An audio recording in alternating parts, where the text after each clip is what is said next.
আসসালামু আলাইকুম সবাইকে। আচ্ছা বন্ধুরা, তোমরা কি কখনো ভেবে দেখেছ আমাদের গায়ে থাকা এই সুন্দর আর আরামদায়ক পোশাকগুলো কিভাবে এত নিখুঁতভাবে তৈরি আর সেলাই করা হয়? একটা সাধারণ কাপড়ের টুকরো কিভাবে এত চমৎকার ডিজাইনে রূপ নেয়? এটা কি কোনো জাদু, নাকি এর পেছনে আছে দারুণ সব সরঞ্জাম আর টেকনিক? আজ আমরা শুরু করছি তোমাদের ষষ্ঠ শ্রেণীর গার্হস্থ্য বিজ্ঞানের পঞ্চদশ অধ্যায়, সেলাইয়ের সরঞ্জাম ও বিভিন্ন ধরনের ফোর। আজকের ক্লাসে আমরা জানব হাত, পা আর বিদ্যুৎ দিয়ে চলা হরেক রকমের সেলাই মেশিনের গল্প, চিনব কাপড় কাটার মজার সব কাঁচি আর শিখব সুত সুতা দিয়ে কাপড়ে নকশা করার ম্যাজিক্যাল সব ফোর। গাইড বইয়ের মুখস্থ পড়া ছাড়াই একদম সহজে আর আনন্দের সাথে শিখতে চলো, সবাই মিলে আজকের নতুন পড়া শুরু করি। পঞ্চদশ অধ্যায়, সেলাইয়ের সরঞ্জাম ও বিভিন্ন ধরনের ফোর। পাঠ 1, বিভিন্ন মেশিনের পরিচিতি। ষষ্ঠ শ্রেণীর ছাত্রী লিমার বড় বোন কলেজে পড়ে। পড়াশোনার পাশাপাশি সে নিজের পোশাক নিজেই তৈরি করে। বোনের কর্মদক্ষতায় তার মা বাবা খুব খুশি। বন্ধুরাও তার তৈরি পোশাকের যথেষ্ট প্রশংসা করে।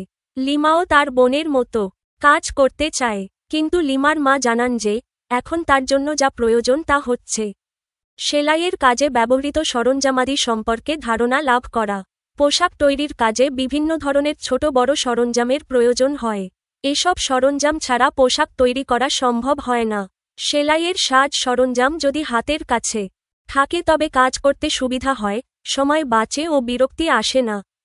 সেলাইয়ের জন্য ব্যবহৃত বিভিন্ন সরঞ্জামের মধ্যে সবচেয়ে প্রধান হল সেলাই মেশিন। মানুষের কল্যাণে আজ পর্যন্ত যেসব যন্ত্রপাতি আবিষ্কৃত হয়েছে তার মধ্যে সেলাই মেশিন অন্যতম। সেলাইয়ের অন্যান্য সাজ সরঞ্জামের তুলনায় এই মেশিন বেশ বড় এবং এর দামও বেশি। বাজারে সাধারণত 3 ধরনের সেলাই মেশিন পাওয়া যায়, যেমন হাত মেশিন, পা মেশিন ও বৈদ্যুতিক মেশিন। এসব মেশিনের সাহায্যে অনেক সুন্দর সুন্দর বৈচিত্র্যময় পোশাক ও গৃহসজ্জার সামগ্রী সেলাই করা যায়। 1. হাত মেশিন। হাত মেশিন চালাতে বিদ্যুৎ শক্তির প্রয়োজন হয় না। বাম হাত দিয়ে কাপড় ধরে, ডান হাত দিয়ে হাতল ঘুরিয়ে সেলাই কাজ করতে হয়। অন্যান্য মেশিনের তুলনায় এই মেশিনের দাম কম এবং যত্ন নেওয়াও সহজ। হাত মেশিন। পা মেশিন। 2. পা মেশিন। এই মেশিন চালাতেও বিদ্যুৎ শক্তির প্রয়োজন হয় না। পায়ের চাপের সাহায্যে প্যাডেল নাড়াচাড়া করে এই মেশিন চালানো হয়। এই মেশিন ব্যবহারের সময় আমরা 2 হাতের সাহায্যেই কাপড় নিয়ন্ত্রণ করতে পারি। হাত মেশিনের মতো এই মেশিনেরও যত্ন নেওয়া সহজ। 3. বৈদ্যুতিক মেশিন। এই মেশিনে বিদ্যুৎ শক্তির সাহায্যে অল্প পরিশ্রমে অনেক কাপড় সেলাই করা যায়। অন্যান্য মেশিনের তুলনায় এই মেশিনের দাম বেশি হলেও চালানোর মতো জ্ঞান থাকলে বিভিন্ন ধরনের সেলাইয়ের কাজ তা দিয়ে করা যায়। এই মেশিন ব্যবহার ও যত্ন নেওয়ার সময় দুর্ঘটনা যেন না ঘটে সেদিকে খেয়াল রাখতে হবে। বৈদ্যুতিক মেশিন। কাজ 1. বিভিন্ন ধরনের মেশিনের সুবিধা অসুবিধাগুলোর পার্থক্য উল্লেখ করো। আপনার দেওয়া অনুচ্ছেদটির আলোতে হাত মেশিন, পা মেশিন এবং বৈদ্যুতিক মেশিনের সুবিধা ও অসুবিধার পার্থক্যগুলো নিচে একটি ছকের মাধ্যমে তুলে ধরা হল। বিভিন্ন ধরনের সেলাই মেশিনের সুবিধা অসুবিধার পার্থক্য। মেশিনের ধরন। সুবিধা অ্যাডভান্টেজেস, অসুবিধা ডিসঅ্যাডভান্টেজেস। 1. হাত মেশিন। দাম তুলনামূলকভাবে বেশ কম। বিদ্যুৎ শক্তির প্রয়োজন হয় না, ফলে যেকোনো সময় চালানো যায়। যত্ন নেওয়া এবং রক্ষণাবেক্ষণ করা বেশ সহজ। ডান হাত দিয়ে মেশিনের হাতল ঘুরাতে হয়, তাই বাম হাত দিয়ে একা কাপড় নিয়ন্ত্রণ করা কিছুটা কঠিন। কাজ করতে পরিশ্রম ও সময় বেশি লাগে।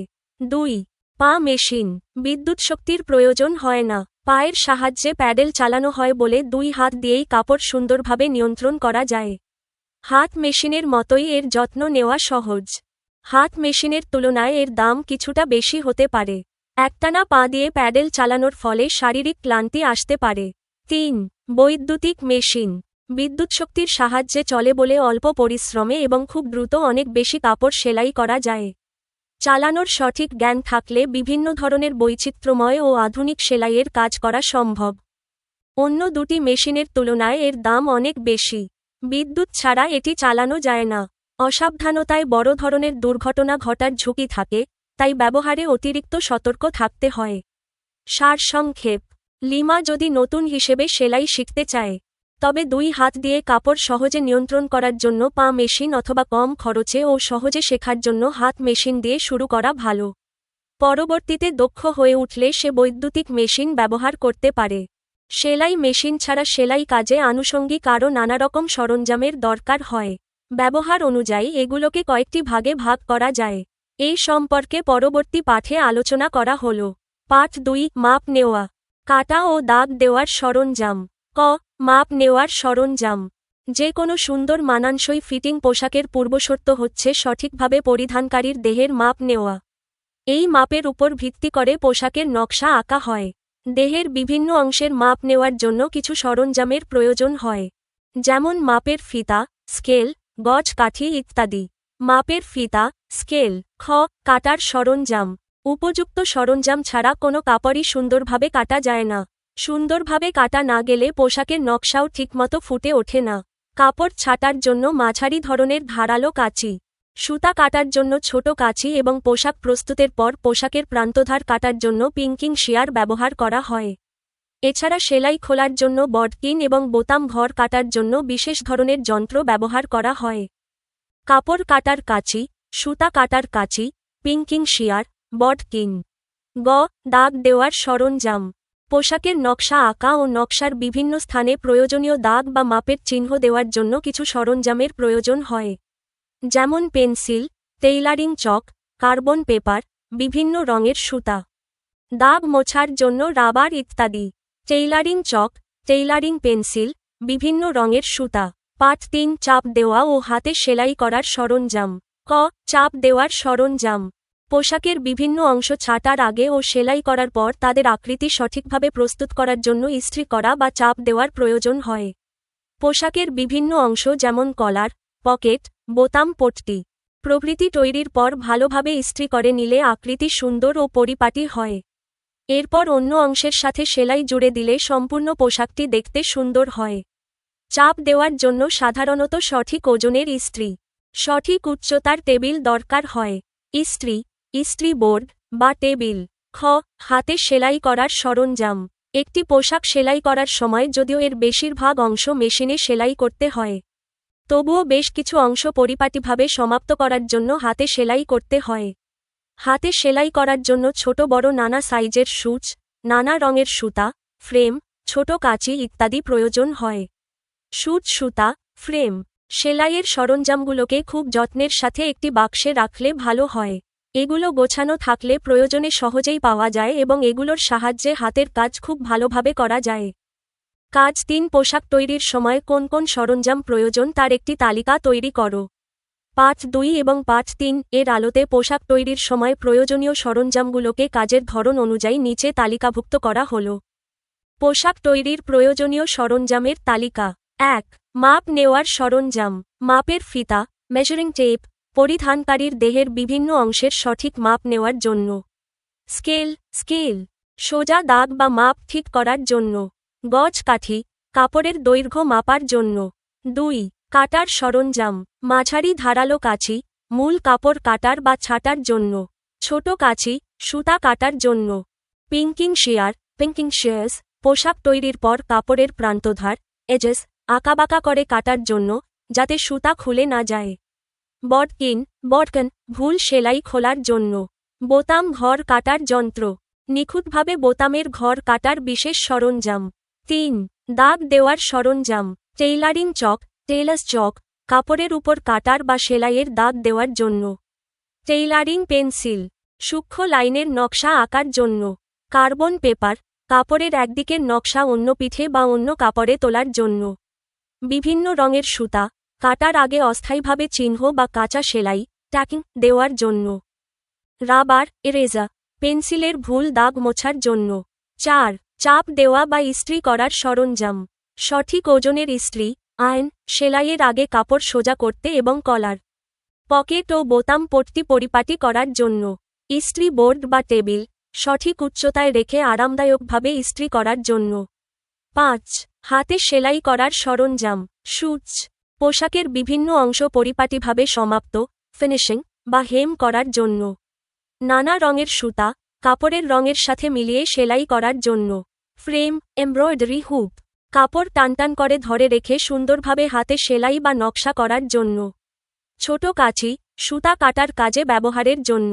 পরামর্শ: কাজ শেষে এই সমস্ত সরঞ্জামগুলোকে খুব যত্নের সাথে একটি সেলাই বাক্সে সুইং বক্স গুছিয়ে রাখা উচিত, যাতে পরবর্তীতে প্রয়োজনের সময় সহজেই খুঁজে পাওয়া যায় এবং সময় বাঁচে।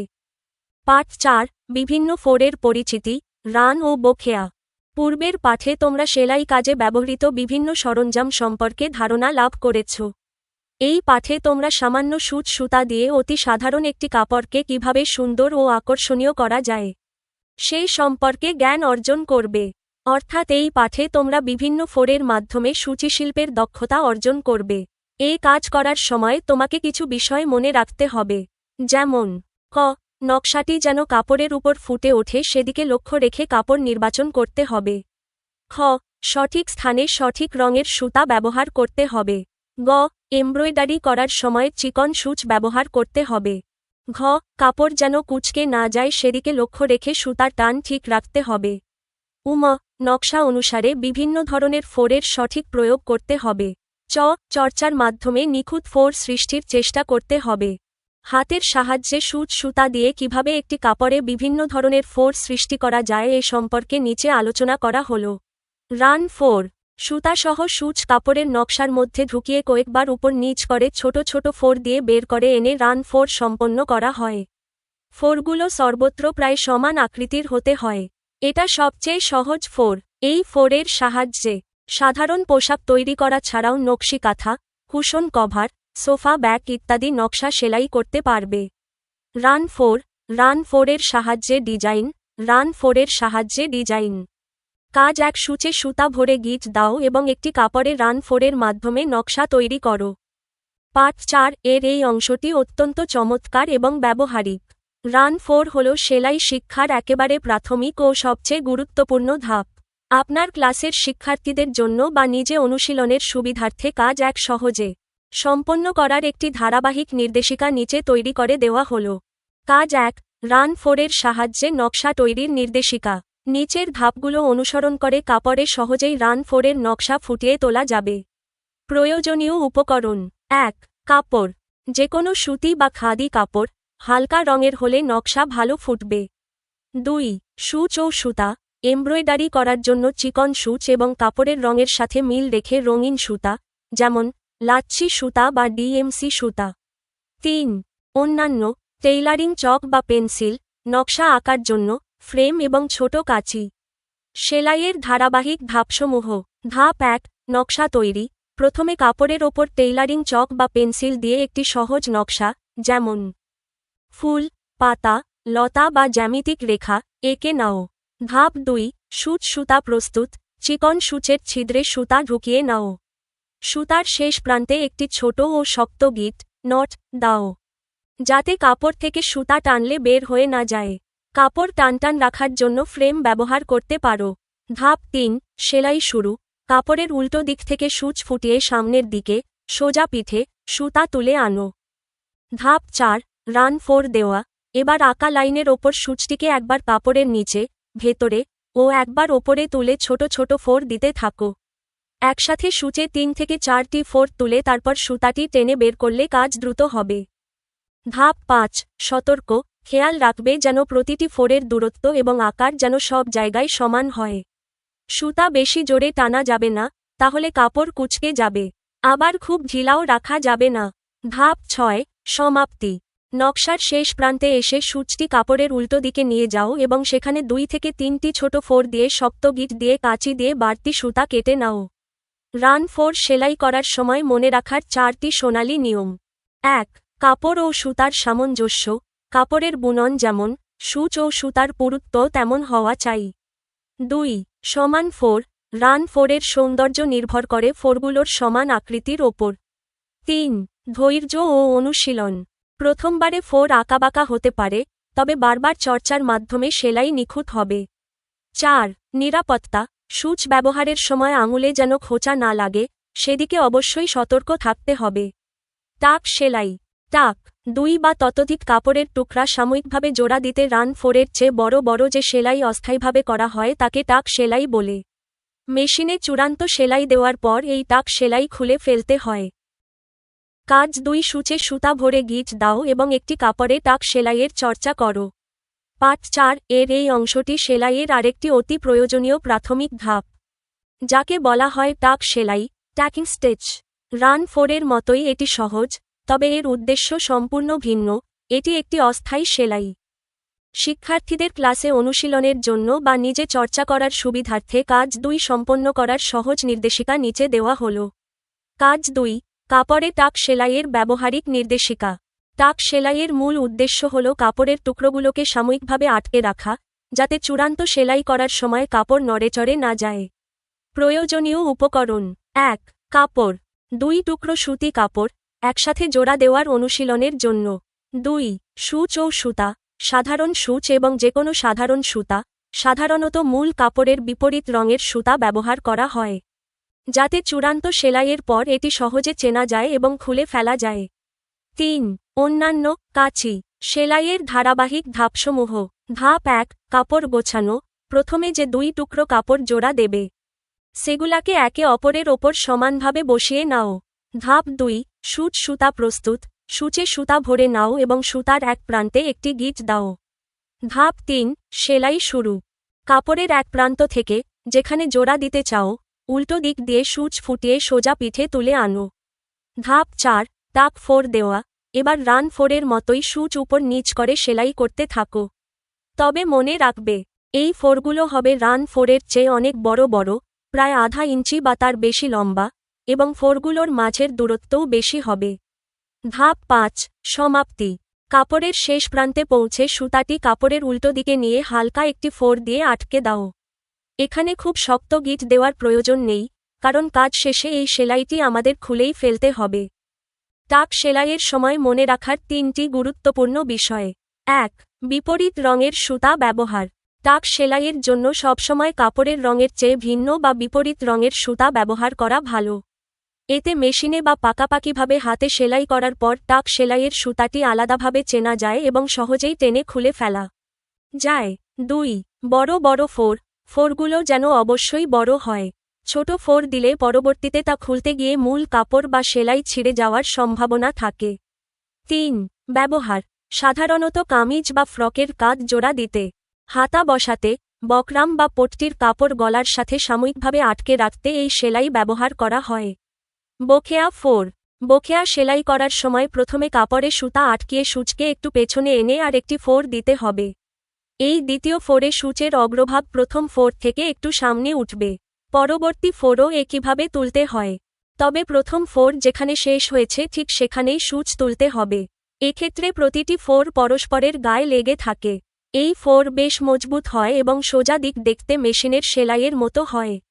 এই ফোরের উল্টোদিক ডাল ফোরের মতো দেখায়। নকশার ধার। গাছের ডাল, পাতা প্রভৃতিতে নকশার জন্য এই ফোর ব্যবহার করা হয়। বোখেয়া 4। বোখেয়া 4। বোখেয়া 4-এর সাহায্যে ডিজাইন। কাজ 3, বোখেয়া 4-এর সাহায্যে একটি কাপড়ের ডিজাইন তৈরি করো। পার্ট 4 এর এই অংশটি খুবই গুরুত্বপূর্ণ, কারণ বোখেয়া 4, ব্যাকস্টিচ, হল হাতে সেলাইয়ের মধ্যে সবচেয়ে মজবুত এবং টেকসই সেলাই। এর সোজা দিকটা দেখতে হুবহু সেলাই মেশিনের মতো সোজা ও নিখুঁত রেখায় ফুটে ওঠে। শিক্ষার্থীদের ক্লাসে অনুশীলনের জন্য বা নিজে চর্চা করার সুবিধার্থে কাজ 3 সম্পন্ন করার সহজ ব্যবহারিক নির্দেশিকা নিচে দেওয়া হল। কাজ 3, বোখেয়া 4-এর সাহায্যে কাপড়ে ডিজাইন তৈরির নির্দেশিকা। বোখেয়া 4 দিয়ে সাধারণত যেকোনো নকশার আউটলাইন বা বর্ডার এবং গাছের ডাল, লতা পাতা ইত্যাদি সুন্দরভাবে ফুটিয়ে তোলা যায়। প্রয়োজনীয় উপকরণ। 1. কাপড়। যেকোনো সুতি বা খাদি কাপড়, হালকা রঙের হলে নকশা ভালো ফুটবে। 2. সূচ ও সুতা। এমব্রয়ডারি করার জন্য মাঝারি বা চিকন সূচ এবং উজ্জ্বল রঙের লাচ্ছি বা ডিএমসি সুতা, 2 বা 3 তার সুতা নিলে ভালো ফুটবে। 3. অন্যান্য, টেইলারিং চক বা পেন্সিল, ফ্রেম এবং ছোট কাঁচি। সেলাইয়ের ধারাবাহিক ধাপসমূহ মনোযোগ দিয়ে লক্ষ্য করো। ধাপ 1, নকশা আঁকা। কাপড়ের ওপর পেন্সিল বা চক দিয়ে একটি লতা, ফুল বা যেকোনো জ্যামিতিক নকশার বর্ডার বা লাইন এঁকে নাও। কাপড়টি ফ্রেমে আটকে টানটান করে নাও।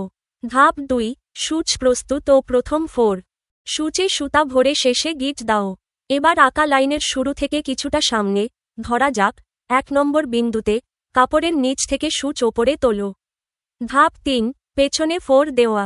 এবার সূচটিকে একটু পেছনে এনে লাইনের একদম শুরুতে, 0 নম্বর বিন্দুতে, কাপড়ের নিচে ঢোকাও। ধাপ 4, সামনে সূচ তোলা। কাপড়ের নিচ দিয়ে সূচটিকে প্রথম ফোরের দ্বিগুণ দূরত্বে সামনে 2 নম্বর বিন্দুতে ওপরে তুলে আনো। ধাপ 5 পরস্পর জোড়া দেওয়া। এখন আবার সূচটি পেছনে এনে ঠিক প্রথম ফোরটি যেখানে শেষ হয়েছিল 1 নম্বর বিন্দুতে সেখানে কাপড়ের নিচে ঢোকাও। এইভাবে প্রতিটি ফোর আগের ফোরের গায়ে লেগে থাকবে, মাঝে কোনো ফাঁকা জায়গা থাকবে না। ধাপ 6 সমাপ্তি। পুরো নকশাটি এভাবে শেষ করে কাপড়ের উল্টো দিকে সূচ নিয়ে সুতাটি ভালো করে লক বা গিট দিয়ে কেটে নাও। বকেয়া ফোর সেলাইয়ের সময় মনে রাখার 4টি সোনালী নিয়ম। 1. মেশিনের মতো নিখুঁত রেখা। খেয়াল রাখবে প্রতিটি ফোর যেন আগের ফোরের ঠিক শেষ মাথা স্পর্শ করে। কোনো ফাঁক থাকলে সেলাই মজবুত হবে না এবং দেখতে সুন্দর লাগবে না। 2. উল্টো পিঠের সৌন্দর্য। বকেয়া ফোরের সোজা দিকটা মেশিনের সেলাইয়ের মতো দেখায়, আর উল্টো দিকটা দেখতে ডাল ফোরের স্টেম স্টিচ মতো লাগে। 3. সুতার টান। সুতা খুব বেশি শক্ত করে টানা যাবে না, তাহলে কাপড়ে কুঁচকানো ভাব চলে আসবে। 4. ব্যবহার। এটি অত্যন্ত মজবুত বলে মেশিনের বিকল্প হিসেবে জামার ফ্যারে যাওয়া অংশ জোড়া দিতে এবং এমব্রয়ডারির ক্ষেত্রে বর্ডার বা আউটলাইন তৈরিতে সবচেয়ে বেশি ব্যবহৃত হয়। পার্ট -5 হেম, চেইন, লেজি ডেজি ও ডাল ফোর। হেম, গলায়, হাতের মুড়িতে, জামা বা ব্লাউজের নিচের ধারে, ট্রে ক্লথ, টেবিল ক্লথ ও রুমালের কিনারায় কাপড় ভাঁজ করে এই ফোর ব্যবহার করা হয়। কাপড়ের উল্টো দিকে হেম সেলাই করা হয়। এই ফোর দিতে হলে সূচে সুতা ভরে নিচের চিত্রের ন্যায় মূল কাপড়ে ছোট্ট একটি ফোর দিয়ে ভাঁজ করা। কাপড়ে তেরোছাভাবে আর একটি ফোর তুলে আনতে হয়। বিভিন্ন ধরনের হেম সেলাই কাজ। একটি ট্রে ক্লথের কিনারায় কাপড় ভাঁজ করে হেম ফোরের সাহায্যে সেলাই করো। পার্ট 5 এর এই অংশটি সেলাই শিক্ষার অত্যন্ত গুরুত্বপূর্ণ ও ব্যবহারিক একটি ধাপ। হেম ফোর, হেমিং স্টিচ, প্রধানত কাপড়ের কাটা বা খোলা প্রান্ত লুকিয়ে সুন্দর ও পরিপাটি ফিনিশিং দেওয়ার জন্য ব্যবহার করা হয়। পোশাক বা গৃহসজ্জার সামগ্রীর উল্টো পিঠে এই সেলাই করা হয় যাতে সোজা পিঠে সেলাই প্রায় দেখাই না যায়। শিক্ষার্থীদের ক্লাসে অনুশীলনের জন্য বা একটি ট্রে ক্লথ তৈরির জন্য কাজ 1 সম্পন্ন করার সহজ ব্যবহারিক নির্দেশিকা নিচে দেওয়া হল। কাজ 1 ট্রে ক্লথের কিনারায় হেম ফোর সেলাইয়ের নির্দেশিকা। প্রয়োজনীয় উপকরণ। 1 কাপড়। ট্রে ক্লথের মাপে কাটা 1 টুকরো সুতি বা লিলেন কাপড়। 2 সূচ ও সুতা।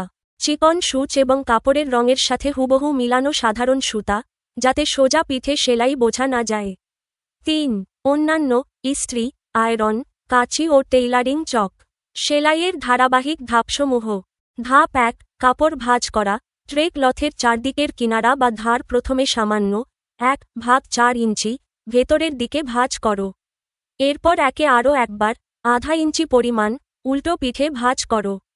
ভাঁজটি যেন সমান ও সোজা হয়, সেজন্য ইস্ত্রি আয়রন দিয়ে চেপে বসিয়ে নিলে সেলাই করতে সুবিধা হবে। ধাপ 2 সূচ সুতা প্রস্তুত। চিকন সূচে 1 একর 1 তাগা সুতা ভরে নাও এবং শেষে একটি ছোট গিঁট দাও। ধাপ 3 সেলাই শুরু।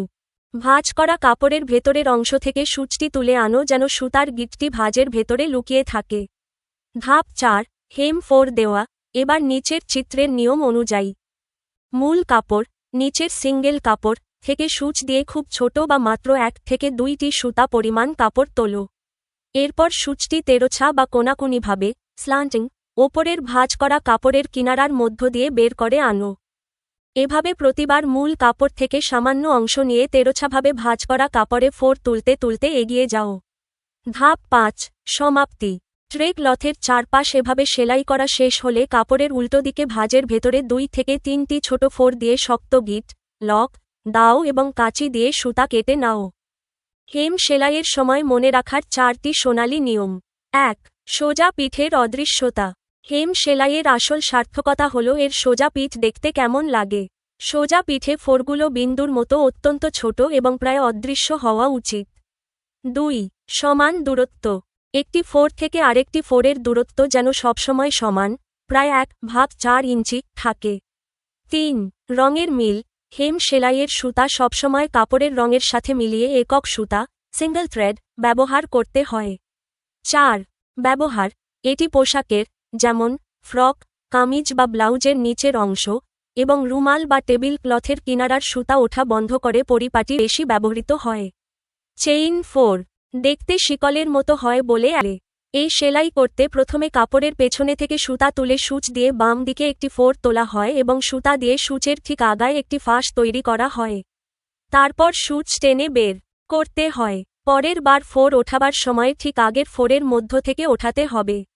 নকশার কিনারা, ডাল, পাতা প্রভৃতি তৈরির কাজে এই ফোর ব্যবহার করা হয়। চেইন ফোরের সাহায্যে ডিজাইন। চেইন ফোরের সাহায্যে ডিজাইন। কাজ 2 চেইন ফোরের সাহায্যে নকশার কিনারা ফুটিয়ে তোলো। পাঠ 5 এর এই অংশটি এমব্রয়ডারির জগতে অত্যন্ত জনপ্রিয় ও আকর্ষণীয়। চেইন ফোর, চেইন স্টেচ, দেখতে সুন্দর ও নিখুঁত একটি শিকল বা চেইনের মতো রেখা তৈরি করে। এটি দিয়ে যেকোনো নকশার বর্ডার বা ভেতরের অংশ ভরাট, ফিলিং করা যায়। শিক্ষার্থীদের ক্লাসে অনুশীলনের জন্য বা নিজে চর্চা করার সুবিধার্থে কাজ 2 সম্পন্ন করার সহজ ব্যবহারিক নির্দেশিকা নিচে দেওয়া হল। কাজ 2, চেইন ফোরের সাহায্যে নকশার কিনারা ফুটিয়ে তোলার নির্দেশিকা। প্রয়োজনীয় উপকরণ: 1. কাপড়, যেকোনো সুতি, খাদি বা পপলিন কাপড়। 2. সূচ ও সুতা, এমব্রয়ডারি করার মাঝারি সূচ এবং যেকোনো উজ্জ্বল রঙের লাচ্ছি সুতা। 3. তার সুতা নিলে চেইনটি বেশ স্পষ্ট ও সুন্দর দেখাবে। 3. অন্যান্য নকশা আকার পেন্সিল বা চক, ফ্রেম ও কাঁচি। সেলাইয়ের ধারাবাহিক ধাপসমূহ মনোযোগ দিয়ে লক্ষ্য করো। ধাপ 1, নকশা ও ফ্রেম প্রস্তুত। কাপড়ের ওপর পেন্সিল বা চক দিয়ে একটি পাতার কিনারা, ফুলের পাপড়ি বা জ্যামিতিক রেখা এঁকে নাও। কাপড়টি ফ্রেমে আটকে টানটান করে নাও, যাতে সেলাই করতে সুবিধা হয়। ধাপ 2, সূচ প্রস্তুত ও শুরু। সূচে সুতা ভরে শেষে একটি গিঁট দাও। এবার আঁকা লাইনের এক প্রান্ত থেকে কাপড়ের উল্টো দিক দিয়ে সূচ ফুটিয়ে সোজা পিঠে, ওপরে, সুতা তুলে আনো। ধাপ 3, প্রথম চেইন বা ফাঁস তৈরি। সুতাটি যেখান থেকে উঠেছে, ঠিক সেই একই ছিদ্র দিয়ে বা তার ঠিক পাশ দিয়ে সূচটি আবার কাপড়ের নিচে ঢোকাও। পুরো সূচটি নিচে না টেনে, আঁকা লাইন ধরে কিছুটা সামনে, ধরা যাক 1/8 ইঞ্চি দূরে, সূচের অগ্রভাগ বা মাথাটি ওপরে তুলে আনো। সূচটি কাপড় থেকে টেনে বের করার আগে, সুতাটিকে বাম থেকে ডানে ঘুরিয়ে সূচের সূচালো মাথার নিচ দিয়ে এনে একটি ফাঁস, লুপ তৈরি করো। ধাপ 4, সূচ টানা। এবার সূচটি ওপরের দিকে টেনে বের করে নাও। দেখবে কাপড়ের ওপর একটি সুন্দর লুপ বা চেইনের ঘর তৈরি হয়েছে। ধাপ 5, পরবর্তী চেইন তৈরি। পরের ফোরটি দেওয়ার সময় সূচটিকে ঠিক আগের চেইনের ঘরের ভেতর দিয়ে, যেখান থেকে সুতাটি বের হয়েছে, কাপড়ের নিচে ঢোকাতে হবে এবং একইভাবে সামনে সূচ তুলে সুতা ঘুরিয়ে ফাঁস তৈরি করতে হবে। ধাপ 6, সমাপ্তি। নকশার কিনারার শেষ প্রান্তে এসে শেষ চেইনের ঘরটিকে আটকে রাখার জন্য চেইনের ঠিক বাইরে কাপড়ের নিচে একটি ছোট ফোর দাও, একে লক ফোর বলে। এরপর কাপড়ের উল্টো দিকে সুতাটি ভালো করে গিঁট দিয়ে কেটে নাও। চেইন ফোর সেলাইয়ের সময় মনে রাখার 3টি সোনালী নিয়ম। 1. সমান আকারের ফাঁস। চেইনের প্রতিটি ঘর বা লুপ যেন একই আকারের হয়। কোনোটি বড় আর কোনোটি ছোট হলে শিকল বা চেইনের সৌন্দর্য নষ্ট হয়ে যাবে। 2. সুতার টান। সুতা খুব বেশি জোরে টেনে ধরা যাবে না। টান বেশি হলে চেইনের ফাঁসের আকৃতি নষ্ট হয়ে যাবে এবং কাপড় কুঁচকে যাবে। আবার খুব আলগাও রাখা যাবে না। 3. ব্যবহার। এটি দিয়ে খুব সুন্দরভাবে নকশার আউটলাইন বা কিনারা ফুটিয়ে তোলা যায়। এছাড়াও ঘন ঘন লাইনে চেইন ফোর দিয়ে পুরো ফুল বা পাতা ভরাট করার কাজও করা যায়। Lazy daisy four. একটি বড় চেইন ফোর তৈরি করে তার উপরের অংশে একটি ছোট ফোর দিয়ে কাপড়ের সাথে আটকে দিলে লেজি ডেজি ফোর তৈরি হয়। বিভিন্ন নকশায় ছোট ফুলের পাপড়ি এবং পাতা তৈরি করতে এই ফোর ব্যবহার করা হয়। কাজ 3, লেজি ডেজি ফোরের সাহায্যে ফুলের নকশা তৈরি করো। পাঠ 5 এর এই অংশটি এমব্রয়ডারির ক্ষেত্রে অত্যন্ত চমৎকার এবং সহজ। Lazy daisy four, lazy daisy stitch, মূলত চেইন ফোরেরই একটি বিশেষ রূপ। একটি চেইন ফোরকে কাপড়ের সাথে ছোট একটি ফোর দিয়ে আটকে দিলেই এটি একটি সুন্দর ফুলের পাপড়ি বা পাতার আকৃতি নেয়। শিক্ষার্থীদের ক্লাসে অনুশীলনের জন্য বা নিজে একটি সুন্দর ফুলের ডিজাইন করার সুবিধার্থে কাজ 3 সম্পন্ন করার সহজ ব্যবহারিক নির্দেশিকা নিচে দেওয়া হল। কাজ 3, লেজি ডেজি ফোরের সাহায্যে ফুলের নকশা তৈরির নির্দেশিকা। প্রয়োজনীয় উপকরণ: 1. কাপড়, যেকোনো হালকা রঙের সুতি বা খাদি কাপড়। 2. সূচ ও সুতা, এমব্রয়ডারি করার মাঝারি সূচ এবং ফুল ও পাতার জন্য পছন্দের উজ্জ্বল রঙের সুতা, যেমন পাপড়ির জন্য লাল বা গোলাপি এবং পাতার জন্য সবুজ লাচ্ছি সুতা। 3. অন্যান্য টেইলারিং চক বা পেন্সিল। ফ্রেম এবং ছোট কাঁচি। সেলাইয়ের ধারাবাহিক ধাপসমূহ। একটি ফুলের পাপড়ি তৈরির নিয়ম। ধাপ 1, নকশা আঁকা। প্রথমে কাপড়ের ওপর পেন্সিল বা চক দিয়ে একটি গোল বৃত্ত এঁকে তার চারপাশে 5টি বা 6টি পাপড়ির দাগ দিয়ে একটি সহজ ফুলের নকশা তৈরি করো। কাপড়টি ফ্রেমে আটকে টানটান করে নাও। ধাপ 2, সেলাই শুরু। সূচে সুতা ভরে শেষে একটি গিঁট দাও। এবার ফুলের কেন্দ্রের, বৃত্তের, যেকোনো একটি পাপড়ির গোড়া থেকে কাপড়ের নিচ দিয়ে সূচ ওপরে তুলে আনো। ধাপ 3, চেইন বা ফাঁস তৈরি। সুতাটি যেখান থেকে উঠেছে ঠিক সেই একই ছিদ্র দিয়ে সূচটি আবার কাপড়ের নিচে ঢোকাও। পুরো সূচ নিচে না টেনে, পাপড়ির ওপরের মাথা পর্যন্ত, পাপড়ির দৈর্ঘ্য অনুযায়ী, সূচের অগ্রভাগ ওপরে তুলে আনো। এবার সুতাটিকে সূচের মাথার নিচ দিয়ে ঘুরিয়ে এনে চেইন 4-এর মতো একটি বড় ফাঁস বা লুপ তৈরি করো। ধাপ 4, লক বা আটকে দেওয়া। এবার সূচটি ওপরের দিকে টেনে বের করো। চেইনের ঘরটি পাপড়ির আকারে কাপড়ে বসে যাবে।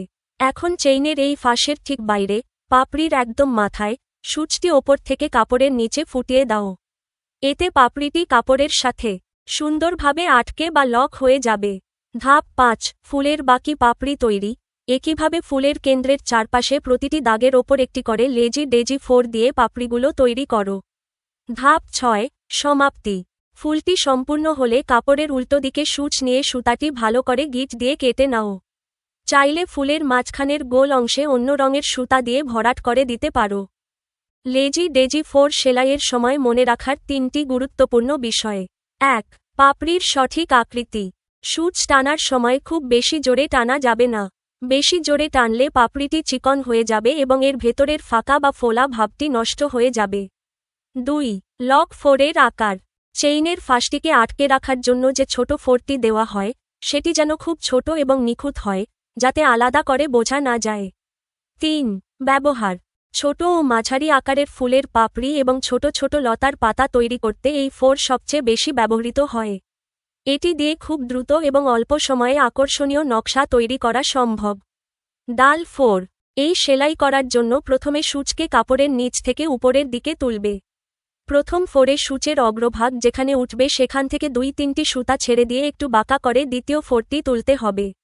পরবর্তী 4গুলো এভাবেই এগিয়ে যেতে হবে। এই 4 দেখতে অনেকটা গাছের ডালের সঙ্গে জড়ানো লতার মতো হওয়ায় ডালপালার নকশা ফুটিয়ে তুলতে এই 4 ব্যবহার করতে পার। ডাল 4-এর সাহায্যে ডিজাইন। কাজ 4 একটি কাপড়ে ডাল ও পাতার ছবি এঁকে ডাল 4 প্রয়োগ করো। পার্ট 5-এর এই শেষ অংশটি এমব্রয়ডারির আরেকটি অত্যন্ত সুপরিচিত ও ক্লাসিক সেলাই, যাকে আমরা ডাল 4 স্টেম স্টিচ বলি। এই 4টি দেখতে নিখুঁত একটি দড়ির মতো বা ডালের গায়ে লতা জড়ানো অবয়ব তৈরি করে। যেকোনো লতা পাতা এবং ফুলের ডাল ফুটিয়ে তুলতে এর কোনো বিকল্প নেই। শিক্ষার্থীদের ক্লাসে অনুশীলনের জন্য অথবা নিজে কাপড়ে ডাল ও পাতার নকশা তৈরি করার জন্য কাজ 4 সম্পন্ন করার সহজ নির্দেশিকা নিচে দেওয়া হল। কাজ 4, কাপড়ে ডাল ও পাতার নকশায় ডাল 4 প্রয়োগের নির্দেশিকা। প্রয়োজনীয় উপকরণ। 1, কাপড়, যেকোনো সুতি, লিলেন বা খাদি কাপড়। 2, সূচ ও সুতা। এমব্রয়ডারি করার সূচ এবং ডাল ও পাতার জন্য সাধারণত সবুজ বা খয়েরি রঙের লাচ্ছি সুতা, 2 বা 3 তার সুতা ব্যবহার করলে ভালো। 3, অন্যান্য, পেন্সিল বা চক, ফ্রেম ও কাঁচি। সেলাইয়ের ধারাবাহিক ধাপসমূহ মনোযোগ দিয়ে লক্ষ্য করো। ধাপ 1, ছবি আঁকা। প্রথমে কাপড়ের ওপর পেন্সিল বা চক দিয়ে একটি সুন্দর আঁকাবাঁকা গাছের ডাল এবং তার সাথে কয়েকটি ছোট পাতার ছবি এঁকে নাও। কাপড়টি ফ্রেমে আটকে নাও। ধাপ 2, সেলাই শুরু। সূচে সুতা ভরে শেষে গিঁট দাও। আঁকা ডালের যেকোনো এক প্রান্ত, শুরু থেকে কাপড়ের নিচ দিয়ে সূচ ওপরে তুলে আনো।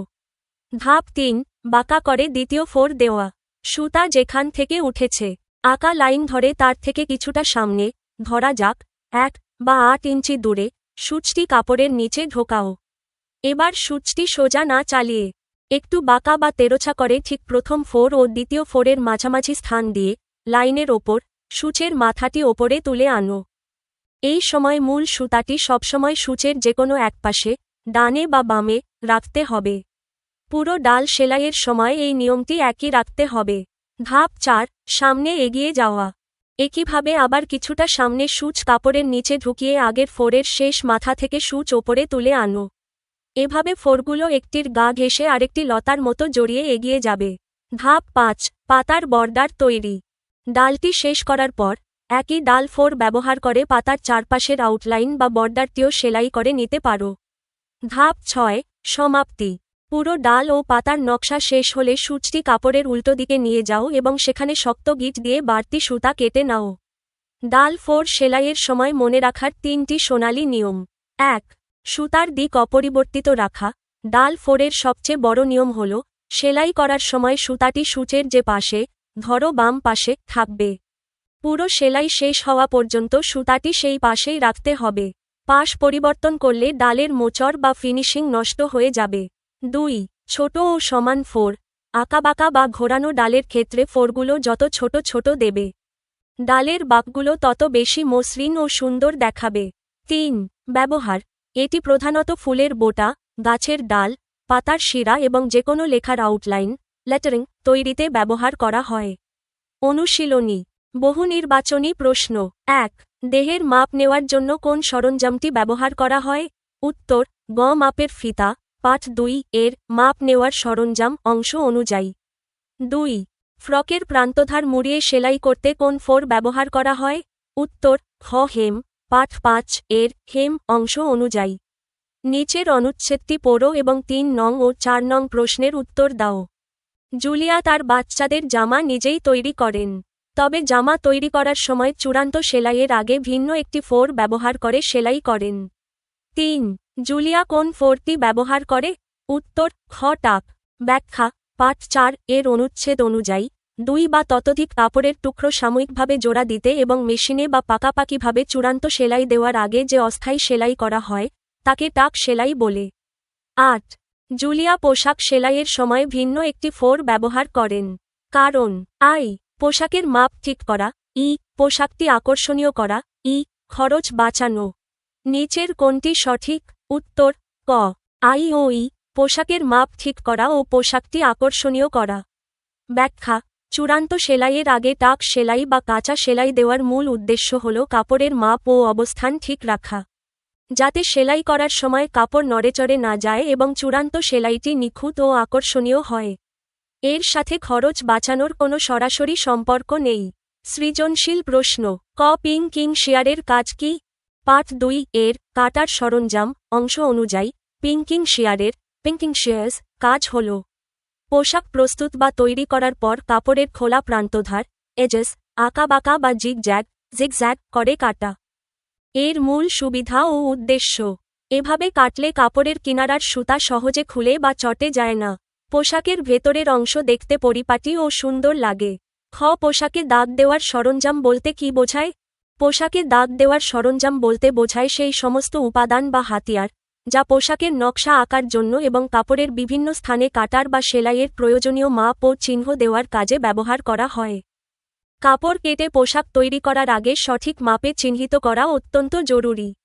এই কাজটির জন্য যে বিশেষ সরঞ্জামগুলো ব্যবহার করা হয় সেগুলো হল টেইলারিং চক, টেইলার্স চক। কাপড়ের উপর সেলাই বা কাটার দাগ দেওয়ার জন্য এটি সবচেয়ে বেশি ব্যবহৃত হয়। এই চকগুলো সহজেই কাপড় থেকে মুছে ফেলা যায়। Tailoring pencil. সূক্ষ্ম ও নিখুঁত লাইনের নকশা আঁকার কাজে এটি ব্যবহার করা হয়। Carbon paper. কাগজের কোনো নকশা বা কাপড়ের একদিকের চিহ্ন অন্য পিঠে নিখুঁতভাবে ফুটিয়ে তোলার জন্য এটি ব্যবহার করা হয়। বিভিন্ন রঙের সুতা। কাটার আগে কাপড়ে অস্থায়ীভাবে বা কাঁচা সেলাইয়ের ট্যাকিং মাধ্যমে চিহ্ন দেওয়ার জন্য ব্যবহার করা হয়। Rubber eraser. পেন্সিল দিয়ে আঁকা ভুল দাগগুলো পরিষ্কার করার জন্য এটি ব্যবহার করা হয়। সহজ কথায়, একটি পোশাককে নিখুঁত মাপে কাটার এবং সেলাই করার জন্য কাপড়ের গায়ে যে জিনিসগুলোর সাহায্যে পথনির্দেশক বা সীমানা নির্ধারণী দাগ দেওয়া হয় সেগুলাকে পোশাকে দাগ দেওয়ার সরঞ্জাম বলে। ১ পোশাক সেলাইয়ের কাজ করে রুমাকে সংসার চালাতে হয়। সে একটি হাত মেশিন, কাঁচি ও গজ ফিতা দিয়ে এ কাজ করে। বুটিক শপের জন্য দোকানিরা তার তৈরি পোশাকগুলোর কলার, কাফ, পকেট, প্লিট, বোতাম ঘর ইত্যাদির ফিনিশিং দেখে সন্তুষ্ট না হয়ে পোশাকগুলো ফেরত দেয়। এছাড়াও পাড়ার লোকদের অর্ডার সঠিক সময়ে বুঝিয়ে দিতে না পেরে রুমা চিন্তিত হয়ে পড়ে। গ সেলাই কাজের জন্য রুমার মেশিনটি নির্বাচন কি সঠিক হয়েছে? ব্যাখ্যা করো। উদ্দীপকের তথ্য এবং পাঠ্যবইয়ের আলোতে বলা যায় সেলাই কাজের জন্য রুমার হাত মেশিন নির্বাচনটি মোটেও সঠিক হয়নি। নিচে এর সপক্ষে যৌক্তিক ব্যাখ্যা দেওয়া হল। ১. সময় অপচয় ও সঠিক সময়ে অর্ডার ডেলিভারি না হওয়া। উদ্দীপকে দেখা যাচ্ছে রুমা পাড়ার লোকদের অর্ডার সঠিক সময়ে বুঝিয়ে দিতে পারছে না। পাঠ ১ অনুযায়ী হাত মেশিন চালাতে বিদ্যুৎশক্তির প্রয়োজন হয় না এবং এটি ডান হাত দিয়ে হাতল ঘুরিয়ে চালাতে হয়। এর ফলে কাজ করতে প্রচুর সময় ও শারীরিক পরিশ্রম বেশি লাগে। রুমা যেহেতু পেশাদারভাবে সংসার চালানোর জন্য সেলাইয়ের কাজ করছে, তাই হাত মেশিনের ধীরগতির কারণে সে কাজের গতি বজায় রাখতে পারছে না। ২. কাজের গুণগত মান বা ফিনিশিং ভালো না হওয়া। বুটিক শপের দোকানিরা রুমার তৈরি পোশাকের কলার, কাফ, পকেট, প্লিট ইত্যাদির ফিনিশিং দেখে সন্তুষ্ট হতে পারছে না। হাত মেশিন চালানোর সময় দর্জিকে এক হাত, ডান হাত দিয়ে মেশিনের হাতল ঘুরাতে হয় এবং মাত্র এক হাত, বাম হাত দিয়ে কাপড় নিয়ন্ত্রণ করতে হয়। একা এক হাত দিয়ে কাপড় ধরে সূক্ষ্ম ও বৈচিত্র্যময় কাজ যেমন কলার বসানো, প্লিট করা বা নিখুঁত বোতাম ঘর তৈরি করা অত্যন্ত কঠিন। ২ হাত দিয়ে কাপড় নিয়ন্ত্রণ করতে না পারার কারণেই রুমার পোশাকের ফিনিশিং খারাপ হচ্ছে।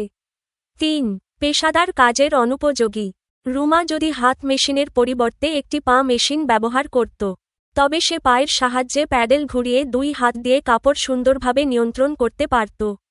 এতে পোশাকের ফিনিশিং অনেক নিখুঁত হতো। অথবা সে যদি একটি বৈদ্যুতিক মেশিন ব্যবহার করত, তবে অল্প পরিশ্রমে এবং খুব দ্রুত অনেক বেশি কাপড় সেলাই করে সঠিক সময়ে সবার অর্ডার বুঝিয়ে দিতে পারত। উপসংহার: সংসার চালানো এবং বুটিক শপের মতো বাণিজ্যিক বা পেশাদার কাজের জন্য হাত মেশিন উপযুক্ত নয়। কাজের গুণগত মান উন্নত করতে এবং সময় বাঁচাতে রুমার উচিত হাত মেশিনের পরিবর্তে পা মেশিন অথবা বৈদ্যুতিক মেশিন ব্যবহার করা।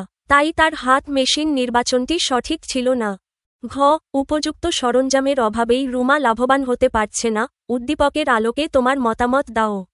উদ্দীপকের সামগ্রিক পরিস্থিতি বিশ্লেষণ করলে এটি স্পষ্টভাবে প্রতীয়মান হয় যে উপযুক্ত সরঞ্জামের অভাবেই রুমা লাভবান হতে পারছে না। উক্তিটি সম্পূর্ণরূপে সত্য ও যৌক্তিক। একটি সফল সেলাই ব্যবসার জন্য শুধু দক্ষতা থাকলেই চলে না, বরং সঠিক কাজের জন্য সঠিক সরঞ্জামের ব্যবহার অপরিহার্য। রুমার ব্যবসায়িক ক্ষতির পেছনে উপযুক্ত সরঞ্জামের অভাব কিভাবে কাজ করেছে, তা নিচে কয়েকটি সুনির্দিষ্ট কারণে আলোচনা করা হল। ১. সঠিক সেলাই মেশিনের অভাব, ধীরগতি ও দুর্বল ফিনিশিং। রুমা পেশাদার কাজের জন্য হাত মেশিন ব্যবহার করছে। এই মেশিনে এক হাত দিয়ে হাতল ঘুরাতে হয় বলে সে মাত্র এক হাত দিয়ে কাপড় নিয়ন্ত্রণ করতে পারে। ফলে কলার, কাফ, পকেট বা প্লিটের মতো সূক্ষ্ম কাজগুলো নিখুঁত হচ্ছে না, যার কারণে বুটিক শপের দোকানিরা তার পোশাক ফেরত দিচ্ছে। তাছাড়া হাত মেশিনের গতি কম হওয়ায় সে সঠিক সময়ে পাড়ার লোকদের অর্ডারও দিতে পারছে না। এখানে একটি পা মেশিন, যা ২ হাত দিয়ে কাপড় নিয়ন্ত্রণ করতে সাহায্য করে, বা একটি বৈদ্যুতিক মেশিন, যা দ্রুত কাজ সম্পন্ন করে, হতে পারত তার জন্য উপযুক্ত সরঞ্জাম। ২. চাপ দেওয়া বা ইস্ত্রি করার সরঞ্জামের অনুপস্থিতি। পোশাকের কলার, পকেট, প্লিট বা বোতাম পট্টি তৈরির পর সেগুলাকে পরিপাটি ও সুন্দর আকৃতি দেওয়ার জন্য সঠিক ওজনের ইস্ত্রি এবং ইস্ত্রি বোর্ড ব্যবহার করা আবশ্যক। উদ্দীপকে দেখা যাচ্ছে রুমা শুধু হাত মেশিন, কাঁচি ও গজ ফিতা ব্যবহার করছে, কিন্তু তার কাছে ইস্ত্রি নেই। কাপড় সেলাইয়ের পর ইস্ত্রি বা চাপ না দেওয়ার কারণে পোশাকের ফিনিশিং বা আউটলুক নষ্ট হয়েছে, যা বুটিক শপের রিজেক্ট হওয়ার অন্যতম প্রধান কারণ। ৩. বিশেষ কাটার ও সেলাই সরঞ্জামের অভাব। বুটিক শপের পোশাকের ফিনিশিং ভালো করতে এবং নিখুঁত বোতাম ঘর তৈরি করতে বোতাম ঘর কাটার বিশেষ যন্ত্র এবং কাপড়ের কিনারার সুতা ওঠা বন্ধ করতে পিঙ্কিং শিয়ার এর মতো আধুনিক কাটার সরঞ্জাম প্রয়োজন। রুমার কাছে কেবল সাধারণ একটি কাঁচি থাকায় সে এই নিখুঁত কাজগুলো করতে পারেনি। মতামত ও উপসংহার: সেলাই শিল্পে সময় বাঁচানো এবং পণ্যের গুণগত মান, কোয়ালিটি ধরে রাখার ওপর লাভ ক্ষতি নির্ভর করে। রুমা পরিশ্রম করা সত্ত্বেও উপযুক্ত সরঞ্জামের অভাবে দুটি বড় ধাক্কা খাচ্ছে। একদিকে কাস্টমারের অর্ডার সময়মতো দিতে না পেরে আস্থা হারাচ্ছে, অন্যদিকে ফিনিশিং খারাপ হওয়ায় তৈরি করা পণ্য ফেরত আসছে। এতে তার শ্রম, সময় এবং কাপড়ের পেছনে বিনিয়োগ সবই নষ্ট হচ্ছে। তাই বলা যায়, রুমা যদি হাত মেশিনের বদলে পা বা বৈদ্যুতিক মেশিন ব্যবহার করত এবং সাথে একটি ইস্ত্রি ও প্রয়োজনীয় আধুনিক কাটার সরঞ্জাম যুক্ত করে নিত, তবে তার তৈরি পোশাকের মান উন্নত হতো। ফলে সে সময়মতো অর্ডার ডেলিভারি দিয়ে এবং বুটিক শপের সুনামের মাধ্যমে ব্যবসায়িকভাবে প্রচুর লাভবান হতে পারত। বটকিন কোন কাজে ব্যবহার করা হয়? পাঠ 2 এর কাটার সরঞ্জাম অংশ অনুযায়ী বটকিন মূলত ভুল সেলাই খোলার কাজে ব্যবহার করা হয়। পোশাক তৈরি বা সেলাই করার সময় কোনো ফোর বা লাইন ভুল হলে কাপড়ের কোনো ক্ষতি না করে অত্যন্ত সাবধানে ও সহজে সেই সুতা কেটে সেলাইটি খুলে ফেলার জন্য এই বিশেষ যন্ত্রটি ব্যবহার করা হয়। পরিধানকারীর দেহের মাপ নেওয়া বলতে কী বোঝায়? পরিধানকারীর দেহের মাপ নেওয়া বলতে বোঝায় কোনো ব্যক্তির শারীরিক গঠন ও আকৃতি অনুযায়ী একদম সঠিক মাপের, আরামদায়ক ও মানানসই পোশাক তৈরি করার জন্য তার শরীরের বিভিন্ন অংশের পরিমাপ বা সাইজ সংগ্রহ করা। যে কোনো সুন্দর ও পারফেক্ট ফিটিং পোশাকের প্রধান পূর্বশর্তই হল সঠিক উপায়ে দেহের মাপ নেওয়া। পোশাক তৈরির আগে সাধারণত মাপের ফিতা, মেজারিং টেপ ব্যবহার করে দেহের প্রয়োজনীয় অংশগুলোর মাপ নেওয়া হয়। পরিধানকারীর দেহের মাপ নেওয়ার মূল দিকগুলো নিচে দেওয়া হল। সঠিক আকৃতি নির্ধারণ। প্রতিটি মানুষের শারীরিক গঠন ভিন্ন। দেহের সঠিক মাপের ওপর ভিত্তি করেই পোশাকের ড্রয়িং বা নকশা, প্যাটার্ন তৈরি করা হয়, যাতে পোশাকটি পরিধানকারীর শরীরে নিখুঁতভাবে ফিট হয়। প্রধান মাপসমূহ। পোশাকের ধরন অনুযায়ী দেহের বিভিন্ন অংশের মাপ নেওয়া হয়, যেমন ঝুল, লম্বা, ছাতি বা বুক, কোমর, পুট বা কাঁধ, হাতার লম্বা ও মুহুরি, গলা ইত্যাদি। পোশাকের আরামদায়কতা। মাপ যদি ঠিকঠাক না হয়, তবে পোশাক অতিরিক্ত ঢিলেঢালা বা বেশি টাইট হয়ে যেতে পারে, যা পরতে আরামদায়ক হবে না। সহজ কথায়, কাপড়ে কাঁচি চালানোর আগে পোশাকটি যার জন্য তৈরি করা হচ্ছে, তার দেহের নিখুঁত পরিমাপ বা গাইডলাইন তৈরি করাকেই পরিধানকারীর দেহের মাপ নেওয়া বলে। 2. নিরুপমা কিছুদিন হল সূচি শিল্পের কাজ শিখেছে। তাই সে রুমালে সূচি কাজ করবে বলে ঠিক করল। রুমালের এক কোনায় ডালসহ একটি ফুলের নকশা এঁকে টাক ও হেম সেলাই দিয়ে নকশাটি করল। সেলাই শেষে দেখা গেল নকশাটি কুঁচকে আছে, রুমালটিও ছিদ্র হয়ে গেছে। নিরুপমা রুমালের নকশায় সঠিক ফোর ব্যবহার করেছে কিনা ব্যাখ্যা করো। উদ্দীপকের তথ্য এবং পাঠ্যবইয়ের আলোতে বলা যায়, নিরুপমা তার রুমালের নকশায় সঠিক ফোর ব্যবহার করেনি। একটি ডালসহ ফুলের নকশা তৈরি করার জন্য যে ধরনের সুনিপুণ এমব্রয়ডারি ফোর প্রয়োজন, নিরুপমা তার বদলে সম্পূর্ণ অনুপযুক্ত ফোর নির্বাচন করেছে। নিচে এর সপক্ষে যৌক্তিক ব্যাখ্যা দেওয়া হল। 1. টাক সেলাইয়ের ভুল প্রয়োগ। উদ্দীপকে নিরুপমা ফুলের নকশা ফুটিয়ে তুলতে টাক সেলাই ব্যবহার করেছে। কিন্তু টাক সেলাই হল একটি অস্থায়ী সেলাই। এর মূল কাজ হল চূড়ান্ত সেলাইয়ের আগে 2 বা ততোধিক কাপড়ের টুকরোকে সাময়িকভাবে আটকে রাখা। কাজ শেষে এই সেলাই খুলে ফেলতে হয়। এটি কোনো আলংকারিক বা নকশা করার ফোর নয়। ফুলের পাপড়ি বা পাতা ফুটিয়ে তুলতে নিরুপমার উচিত ছিল লেজি ডেজি ফোর বা চেইন ফোর ব্যবহার করা। 2. হেম সেলাইয়ের ভুল প্রয়োগ। নিরুপমা নকশায় হেম সেলাই ব্যবহার করেছে। হেম ফোর মূলত কাপড়ের কাটা বা খোলা প্রান্ত পরিপাটিভাবে মুড়িয়ে সেলাই করার জন্য, যেমন রুমালের কিনারায় কাপড়ের উল্টো পিঠে ব্যবহার করা হয়। এটি কাপড়ের মাঝখানে কোনো ফুলের নকশা আকার বা ফুটিয়ে তোলার ফোর নয়। 3. ডাল সেলাইয়ের অনুপস্থিতি। নিরুপমা রুমালের এক কোনায় ডালসহ একটি ফুলের নকশা এঁকেছিল। গাছের ডাল, লতা পাতা বা বোটা নিখুঁতভাবে ফুটিয়ে তোলার জন্য সবচেয়ে উপযোগী ফোর হল ডাল ফোর, স্টেম স্টেচ। নিরুপমা ডাল আঁকা সত্ত্বেও সেখানে ডাল ফোর ব্যবহার না করে ভুল ফোর দিয়েছে। উপসংহার। রুমালের নকশাকে আকর্ষণীয় করতে হলে ডালের জন্য ডাল ফোর এবং ফুলের জন্য লেজি ডেজি বা চেইন ফোর ব্যবহার করা উচিত ছিল। নিরুপমা সূচিশিল্পের নতুন শিক্ষার্থী হওয়ায় সে কাজের ধরন অনুযায়ী সঠিক ফোর নির্বাচন করতে পারেনি, তাই তার ফোর ব্যবহার বা নির্বাচন মোটেও সঠিক হয়নি। কোন কোন গুরুত্বপূর্ণ বিষয় অনুসরণ না করাই নিরুপমার রুমালের নকশাটি নষ্ট হল যুক্তি দিয়ে উপস্থাপন করো। উদ্দীপকে দেখা যাচ্ছে যে নিরুপমার করা সেলাইয়ের পর রুমালের নকশাটি কুঁচকে গেছে এবং কাপড়টি ছিদ্র হয়ে নষ্ট হয়ে গেছে। পাঠ 4 এবং পাঠ 5 এর মূল বিষয়বস্তু বিশ্লেষণ করলে বোঝা যায়, সেলাই করার সময় কিছু অতি গুরুত্বপূর্ণ নিয়ম বা কৌশল, টেকনিক্স অনুসরণ না করার কারণেই নিরুপমার এই বিপর্যয় ঘটেছে। নিচে যুক্তি দিয়ে সেই গুরুত্বপূর্ণ বিষয়গুলো উপস্থাপন করা হল। 1.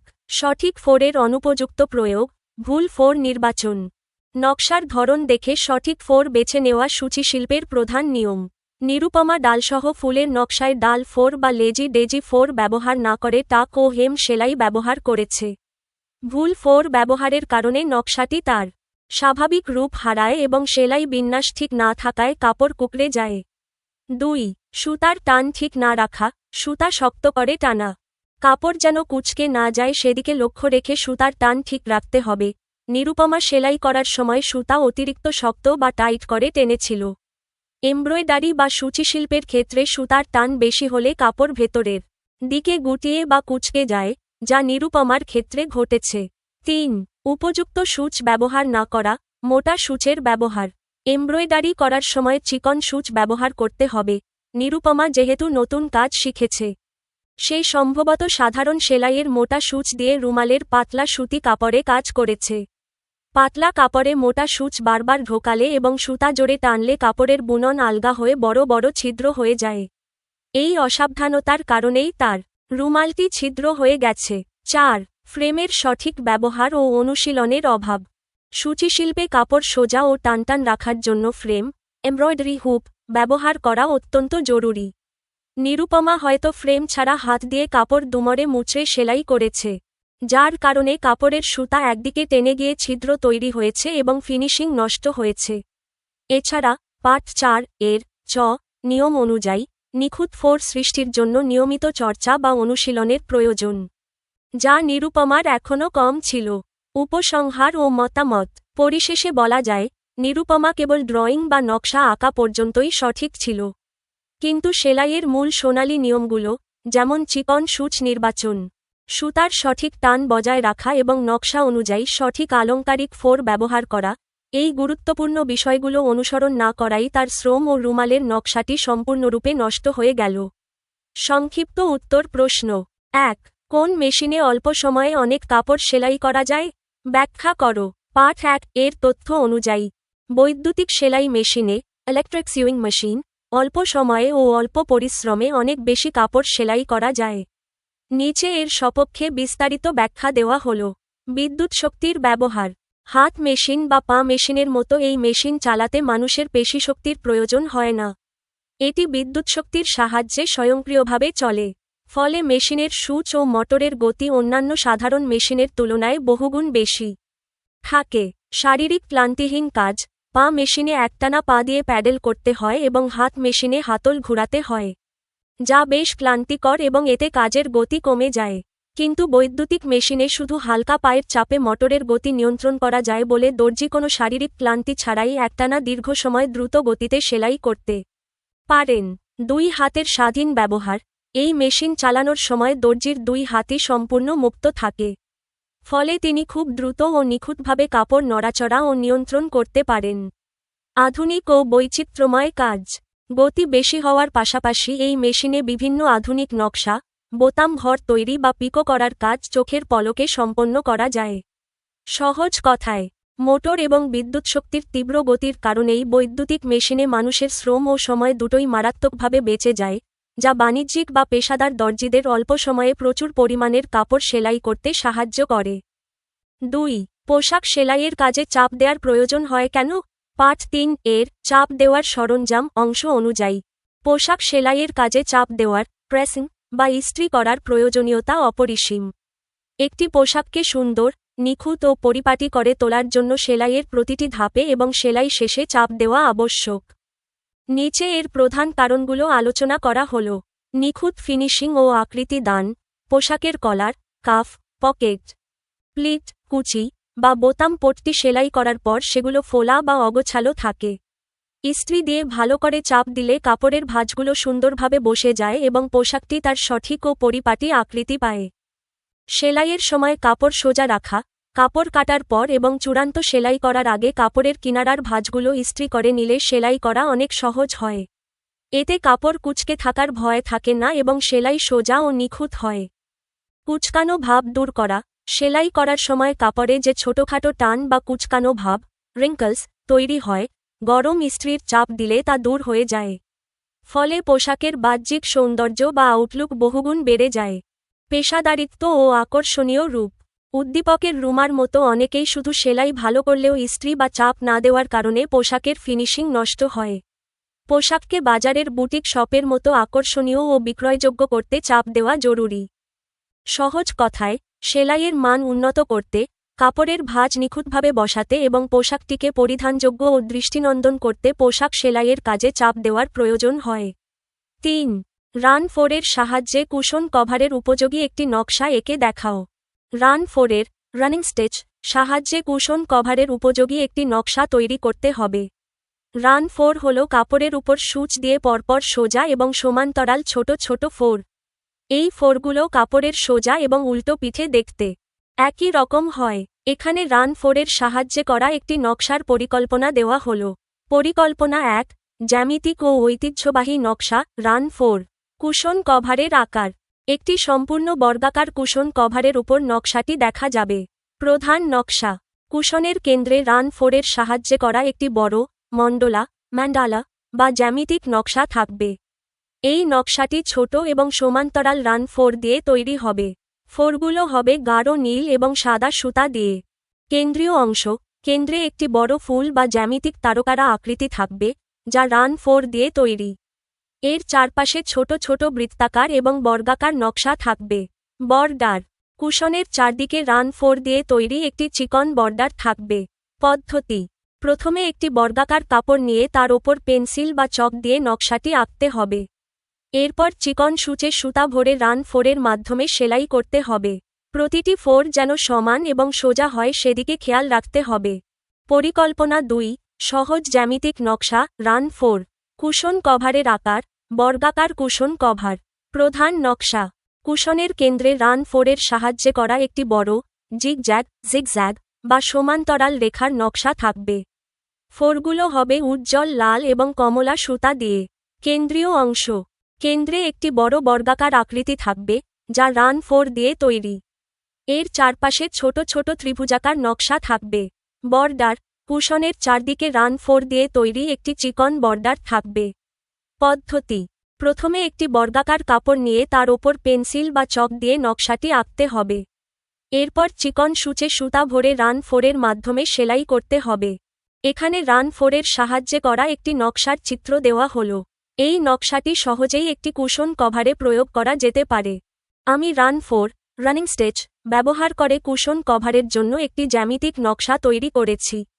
এই নকশায় ছোট এবং সমান্তরাল রান 4 দিয়ে কেন্দ্রে একটি বড় মণ্ডলা, ম্যান্ডালা আকৃতির ফুল তৈরি করা হয়েছে। এর চারপাশে ছোট ছোট বর্গাকার এবং ত্রিভুজাকার নকশা রান 4 এর মাধ্যমে করা হয়েছে।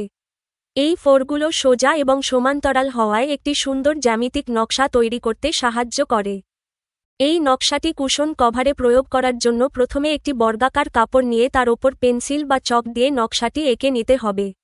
এরপর চিকন সূচে সুতা ভরে রান 4 এর মাধ্যমে সেলাই করতে হবে। প্রতিটি ফোর যেন সমান এবং সোজা হয় সেদিকে খেয়াল রাখা জরুরি। তো বন্ধুরা, আজকের ক্লাস থেকে আমরা জেনে নিলাম সেলাই মেশিনের খুঁটিনাটি থেকে শুরু করে রান, বখেয়া, চেইন আর লেজি ডেজির মতো দারুণ সব ফোরের গল্প।